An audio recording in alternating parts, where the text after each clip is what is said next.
टाळ्या आणि काळे साहेबांची त्यांच्याकडे जाणारी दृष्टी. काळे साहेब म्हणजे शिवाजीराव दादा काळे. मी खूप लहान होतो पण अण्णाबाबांबरोबर ही माणसं वेगळी येतो.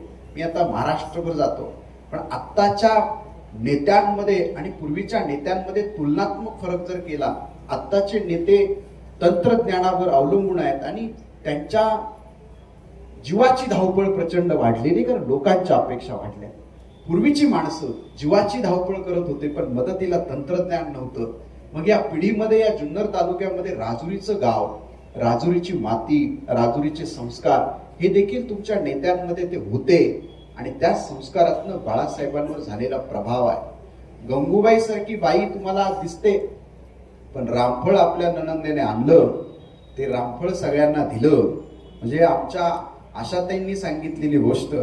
पण ते रामफळाचं मात्र परत मला कुणाला देता आलं नाही कुणाला, म्हणून त्या रामफळाची बाग लावली आणि हळूहळू पिशव्या भरून रामफळ जायला लागली. त्याच्यातनं त्यांच्या लक्षात आलं की सगळा परिस त्यांनी वेगळ्या पद्धतीने नटवला.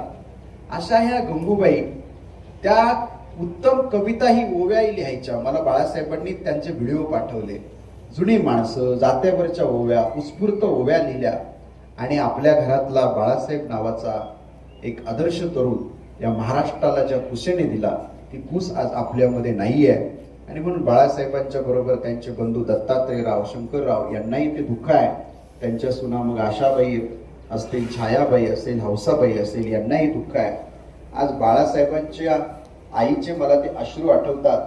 इतका संघर्ष या कुटुंबाच्या वाट्याला होता पण त्यांची एक नात माहेराहून सासरी जाताना हेलिकॉप्टरमध्ये बसून गेली. त्यावेळी त्या आजीच्या डोळ्यामध्ये आलेलं कृतार्थतेचं पाणी ते पाहिल्याचं साक्षीदार मी आहे.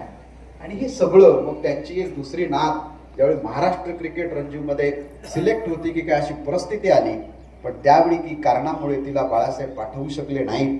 ती उत्कृष्ट विकेट किपर बॅट्समन, त्या रूपाच्या बद्दलही त्यांना खूप अभिमान होता. नारायणगाव सारख्या ठिकाणी मंडळ स्थापन करायचं, कार्यक्रम करायचे. आज ऋषी सुद्धा तितकाच निरागस तरुण आहे, निर्व्यसनी तरुण आहे. म्हणून हे कुटुंब आणि हे तुमचं गाव या गंगूबाईंना जे मुकलेलं आहे त्या आजींच्या चरणावर हे मस्तक वंदन करतो आणि आपल्या सगळ्यांच्या वतीने भावपूर्ण श्रद्धांजली समर्पित करताना राष्ट्रपती पुरस्कार विजेत्याची आई म्हणून तिने निरोप घेतलाय, तो तितकाच आनंदाने घेतलेला असेल असा पुत्र या पुढच्या आयांना सुद्धा मिळो अशी प्रार्थना करून त्या पवित्र आत्म्याला